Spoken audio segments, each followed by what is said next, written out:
Fala galera, estamos começando aqui mais um vídeo do canal e hoje nós vamos falar sobre uma lista de 8 livros muito importantes que podem ajudar a gente a pensar o que é o Brasil, né? Que país é esse que a gente vive, né? E que tem se desenvolvido nos últimos 522 anos, né? Aconteceu agora, a gente está aqui no feriado, né, saindo do feriado do descobrimento, né, do chamado descobrimento, a gente vai falar um pouquinho disso também, né, e é um tema muito importante, né, e vocês devem perceber que eu estou aqui a caráter, né, utilizando a camisa da seleção brasileira, e não é à toa, não é só para comemorar o descobrimento, é também para fazer um contraponto ao bolsonarismo, né, e aos bolsomínios que têm sequestrado esse símbolo aqui, né, e se apropriaram disso, utilizam como se fosse deles, né? Quando na verdade o país é muito mais do que eles, né? Muito mais do que o Bolsonaro especialmente, né? E a gente tem que deslocar isso e fazer uma crítica a isso, né? Então assim, nossa bandeira jamais será fascista, jamais, né? Então aqui hoje eu vou utilizar essa camisa para poder fazer esse contraponto aí, tá? Na verdade a gente está até parando de sair na rua com a camisa da seleção para não ser confundido com um bolsonarista, né? E isso é terrível, né? Complicado, e é uma questão que a gente tem que ir retrabalhando e ressignificando, né? Então, dito isso, eu coloquei no Facebook, né, uma pesquisa para poder saber das pessoas quais são os 5 livros mais importante para poder conhecer o Brasil, né? E muita gente bacana falou, né? Citaram vários, né? Vários e vários livros, e uma coisa que eu achei muito interessante é que as pessoas não se prenderam apenas a livros teóricos, a livros estrito sensu teóricos, né? Ou de filosofia, ou de história, de sociologia, enfim, né?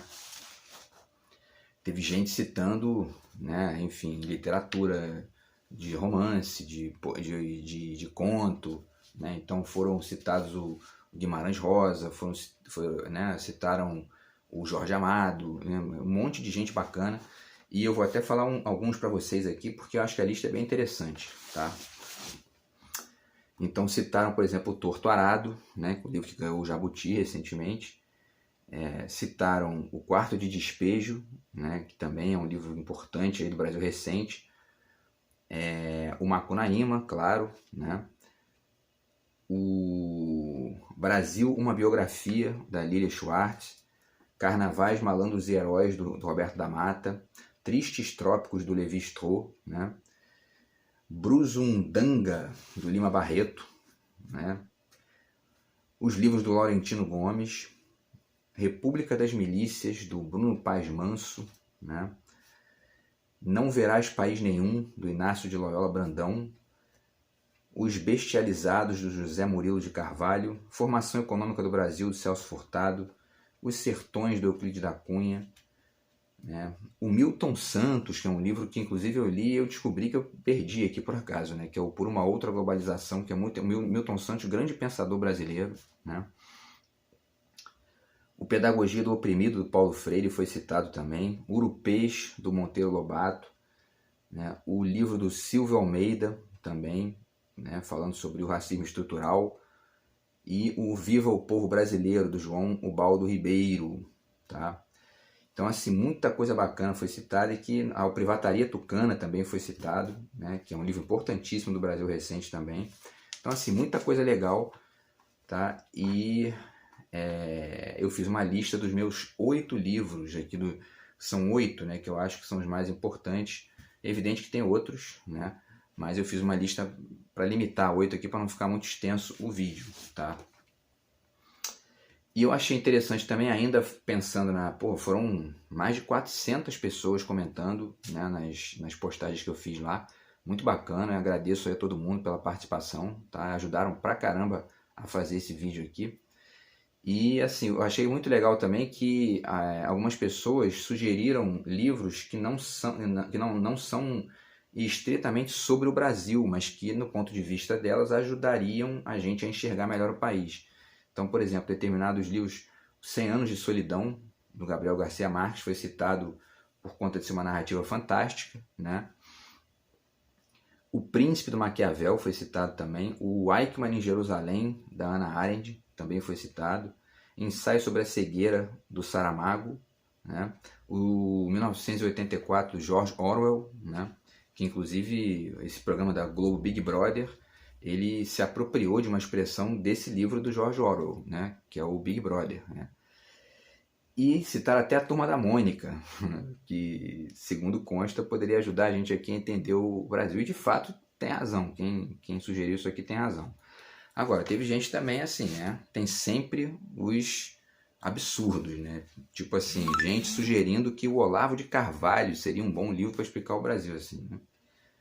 Sem noção, né? E Zíbia Gasparetto também, assim, né? Não dá, né?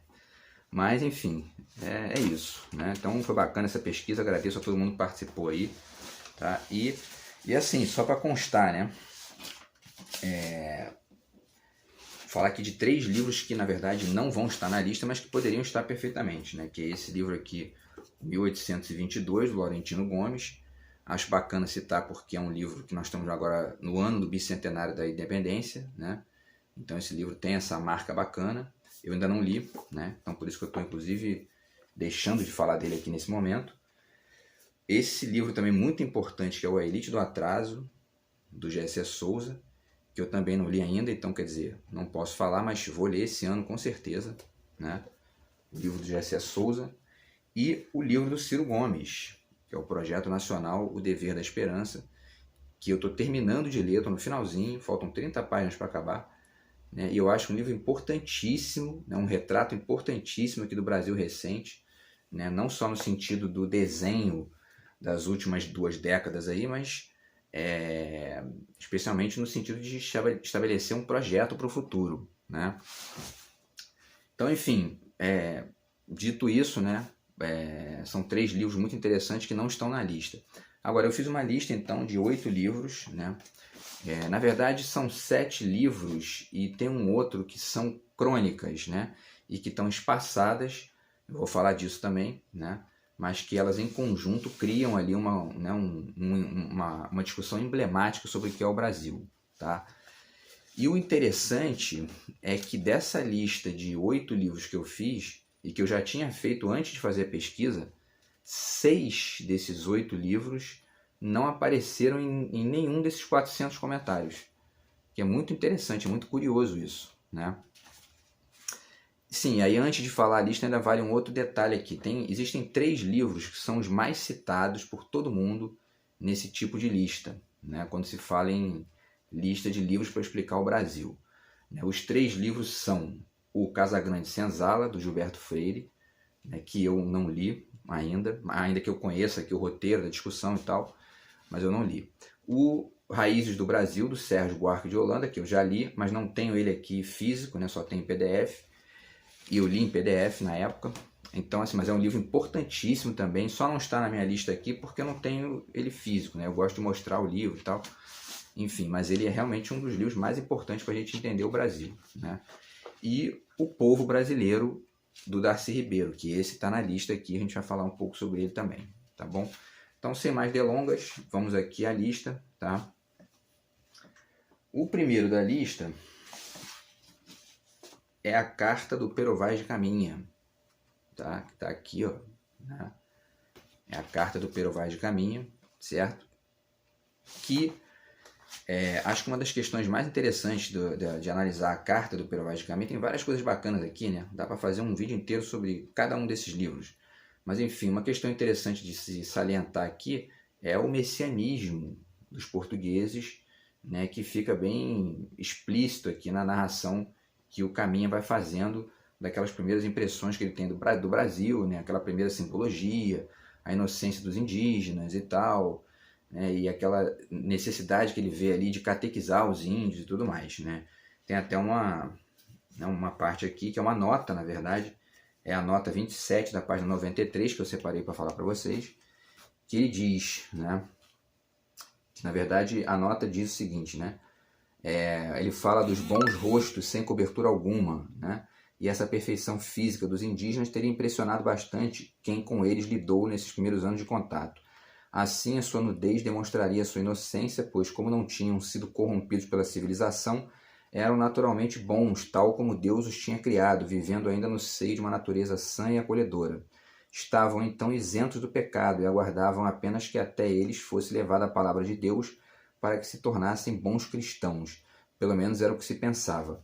Você vê que era uma questão bem ambígua isso, né? Porque por um lado eles achavam os indígenas bons selvagens que não tinham sido corrompidos pelo pecado, mas por outro queriam catequizar os índios, como quem diz, né? Nós né, que fomos contaminados pelo pecado, somos a palavra que vocês têm que seguir. Quer dizer, essa contradição ali gigantesca de base do messianismo cristão aqui no Brasil, né? Enfim, então a Carta do Pero Vaz de Caminha é o primeiro livro dessa lista de 8 aqui, tá? O segundo é justamente esse conjunto de crônicas, que eu acho muito interessante citar aqui para vocês, que é justamente o Nelson Rodrigues, tá? Eu vou abrir uma exceção aqui e mostrar o PDF, né? Porque esse livro aqui eu não tenho físico também, que é o A Sombra das Chuteiras Imortais, tá? Do Nelson Rodrigues. E aí tem outro aqui que é o A Pátria em Chuteiras, que esse eu tenho físico, tá? E nesse livro A Sombra das Chuteiras Imortais é que tem a famosa crônica dele falando sobre o complexo de vira-lata, né? Então tá aqui, né? Foi uma crônica escrita um pouco antes da Copa de 58. E eu coloquei mais algumas crônicas aqui. O Quadrúpede de 28 Patas é uma crônica interessante também que se conecta com a do Complexo Vira-Lata e ajuda a entender bem o Brasil, assim, entender um aspecto interessante do Brasil, tá? E tem um outro livro dele chamado A Pátria de Chuteiras, tá? Que tem também uma crônicazinha que eu acho interessante para mostrar, né, um pouco do que é o Brasil. É uma crônica chamada Narciso às Avessas, tá? Que é muito interessante, entende?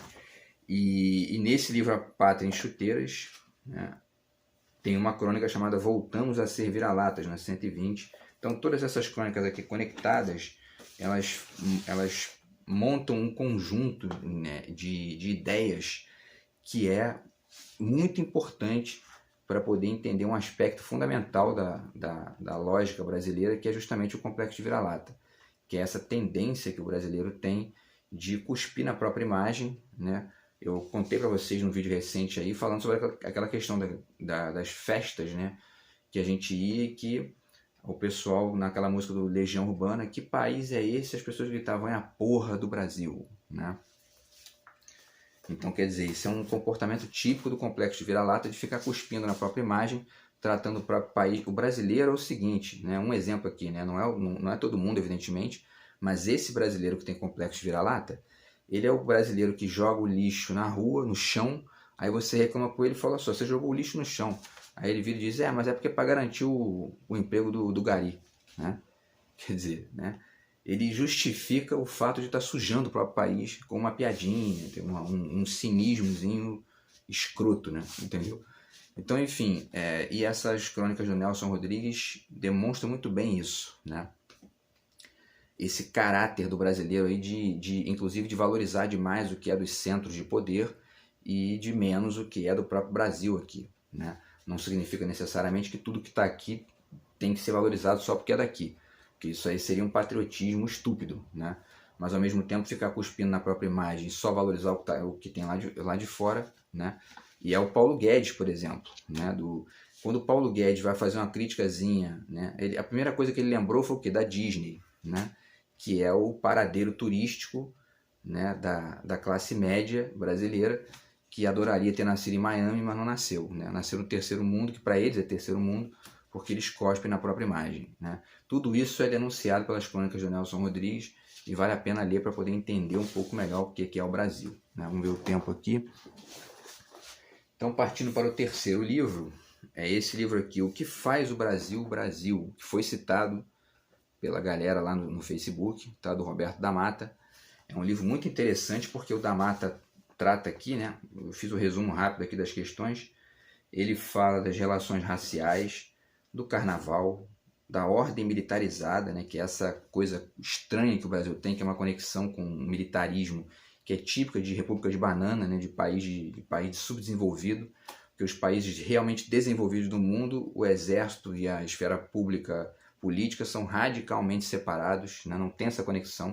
Isso é índice de subdesenvolvimento, esse fenômeno bolsonarista, isso é tudo índice de país pobre. Pobre no sentido mesmo, né, ideológico, no sentido cognitivo. Você vai ver os países desenvolvidos, de fato, não existe isso, né? Enfim, e o Roberto da Mata fala disso. Ele fala da malandragem também, que é esse aspecto da cultura brasileira que é muito importante também, muito claro, né?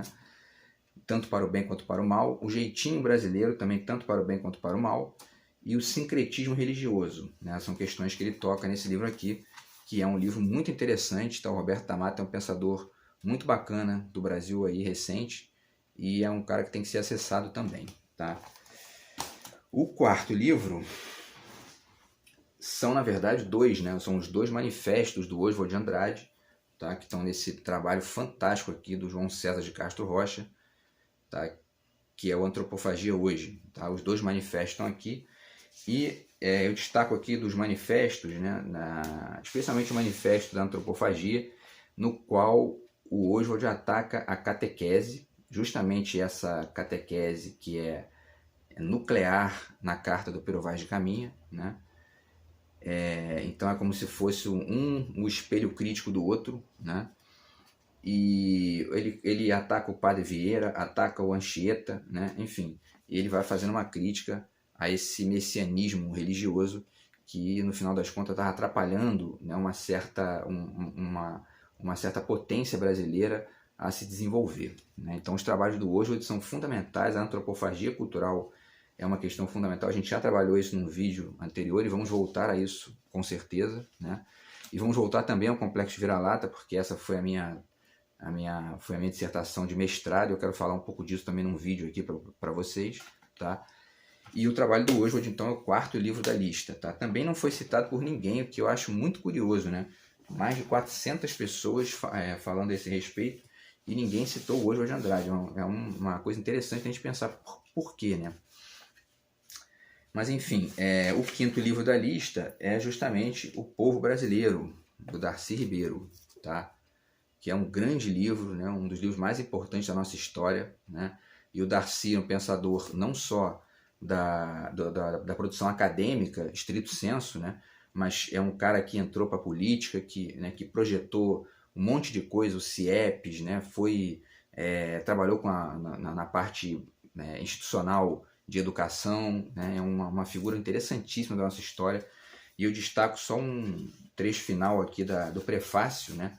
Que eu também acho muito bacana, que ele diz o seguinte, ó: portanto, não se iluda comigo, leitor. Porque, parêntese aqui, né? Essa questão que ele está colocando aqui é exatamente o que é a política. Né? Então, voltando ao trecho dele. Portanto, não se iluda comigo, leitor. Além de antropólogo, eu sou homem de fé e de partido. Faço política e faço ciência movido por razões éticas e por um fundo patriotismo. Não procure aqui análises isentas. Este é um livro que quer ser participante, que aspira a influir sobre as pessoas, que aspira a ajudar o Brasil a encontrar-se a si mesmo. Então, assim, é um pensador que se posiciona, que não fica em cima do muro dizendo, não, eu não, tanto faz, né? Não tem aí, né? Qualquer um, tanto faz. Né? Não, o Darcy se posiciona, ele diz, a minha ideia é essa aqui, ó, entendeu? Eu quero um Brasil assim, né? E não daquele jeito ali. Porque senão, se qualquer coisa serve, aparece um Bolsonaro da vida aí, não, tudo bem, né? E aí, né? E o Darcy é um pensador gigantesco, dentre outras coisas, por isso. Tá? Então está aqui O Povo Brasileiro, que é o quinto livro da lista. Né? Vamos ver o tempo aqui. E faltam 3 livros, né? Vamos ver se a gente consegue fazer aqui mais rápido. O sexto livro também não apareceu em nenhum comentário no Facebook. Eu achei muito curioso, que é o Verdade Tropical, do Caetano Veloso.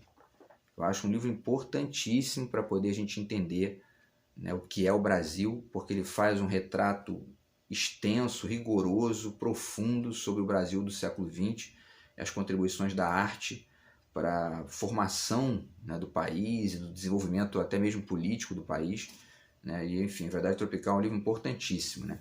Também separei um trechinho aqui no início, falei para vocês, onde ele fala, né, o que se pretende contar e interpretar neste livro é a aventura de um impulso criativo surgido no seio da música popular brasileira, na segunda metade dos anos 60, em que os protagonistas, entre eles o próprio narrador, queriam poder mover-se além da vinculação automática com as esquerdas, dando conta ao mesmo tempo da revolta visceral contra a abissal desigualdade que fende um povo ainda assim reconhecivelmente uno e encantador, e da fatal e alegre participação na realidade cultural urbana universalizante e internacional, tudo isso valendo por um desvelamento do mistério da Ilha Brasil. Tá?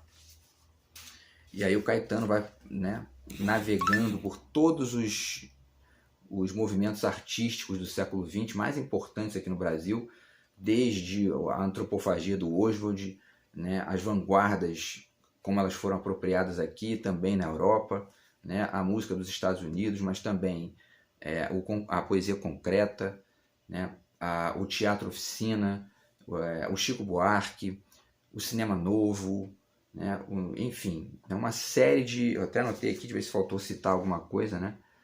É isso, né? Eu citei tudo, né? E isso, a Bossa Nova, claro, né? A Bossa Nova, que é a principal referência do Caetano, ele diz isso aqui, o João Gilberto, né? Então, enfim, é um livro importantíssimo para a gente entender o que é o Brasil, né? E o desenvolvimento do país no século XX, virada para o século XXI, porque o Caetano está aí produzindo, fez um trabalho muito interessante agora, né? Que é o Meu Coco, né? E, enfim, e a gente está sempre acompanhando as ideias dele também, né? E faltam 2 livros aqui para a lista, né? O penúltimo livro é esse aqui, que também não foi citado, mas ele realmente é menos conhecido, né? Que é o Frestas, A Teorização em um País Periférico, do Luiz Costa Lima, que também é um dos nossos grandes pensadores aí da atualidade, tá? Da área da teoria literária. E nesse livro aqui ele fala sobre a questão da relação do brasileiro com o trabalho intelectual, né? E ele aproveita, no início ele faz evidentemente um inventário das discussões teóricas dele, né? Então a discussão dele com Heidegger, né? Com Kant, a questão da mimesis, que é muito importante na obra dele, né? Um cara que tem que ser conhecido por vocês aí, porque é um autor muito interessante. E ele fecha o livro falando sobre essa questão da problemática da relação do Brasil com a produção intelectual, né? E aí também separei um trechinho do livro aqui que diz o seguinte, na página 475, tá? As dificuldades ainda aqui não se encerram, mas antes de virmos a mais grave, ou seja, as condições salariais oferecidas aos professores, que chegam ao absurdo quando se trata da escola secundária, já podemos ter uma compreensão mais aguda da questão. Tudo nos leva a pensar que é a própria sociedade brasileira que desqualifica a relevância da questão intelectual. E aí ele vai falando sobre outras coisas e fala que, portanto, são os estratos das classes média e rica que encaram com descaso a questão intelectual. Acrescente-se que esse descaso não se dá apenas entre o agente intelectual e o público, mas entre os próprios agentes. Daí a permanência das carências que cercam a universidade e a atividade intelectual. Se a própria sociedade não manifesta maior interesse por ela, que dizer da atuação dos políticos?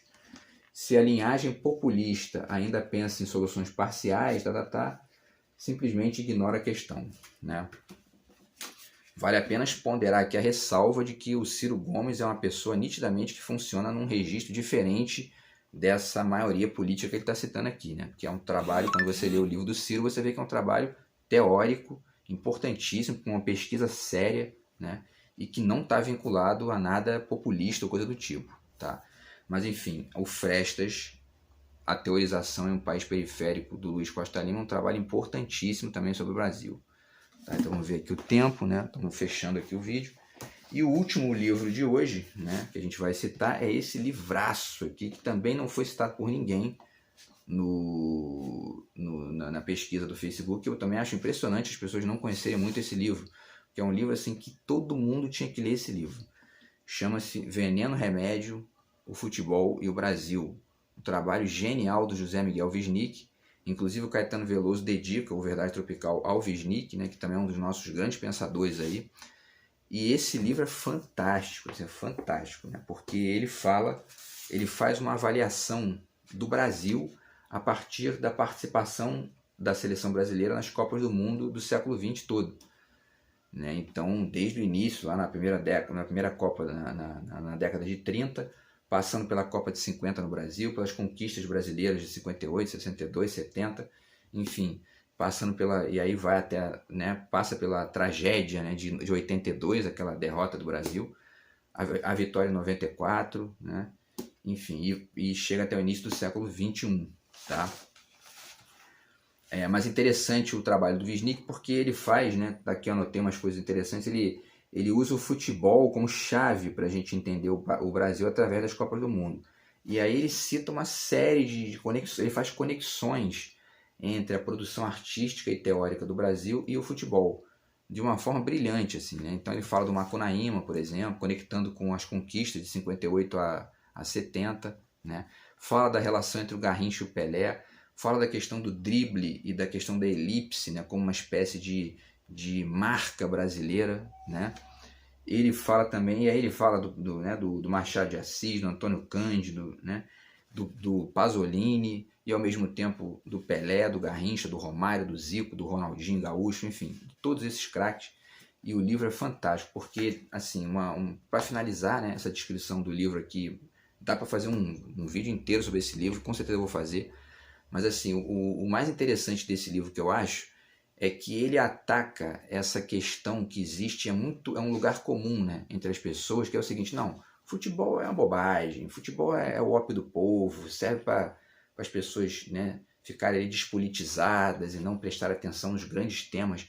O Wisnik desmistifica isso, né, e mostra para a gente que o futebol é uma janela muito interessante para a gente entender o país, né, muito maior do que qualquer opinião de algum jogador ou qualquer paixão clubística, mas é uma questão filosófica, né, sobre o Brasil. Uma questão que ajuda a gente a entender, se a gente tiver um olhar mais amplo, a entender uma série de coisas aqui do nosso país. Então esse livro aqui é o 8º da lista, tá bom? O Veneno Remédio, tá? O Futebol e o Brasil. Então é isso, pessoal. Espero que vocês tenham gostado da lista aí, né? Se faltou alguma coisa, se vocês acham que tem alguma coisa que deveria ser citada e não foi, vocês podem mandar ver aqui nos comentários, tá? Fiquem à vontade.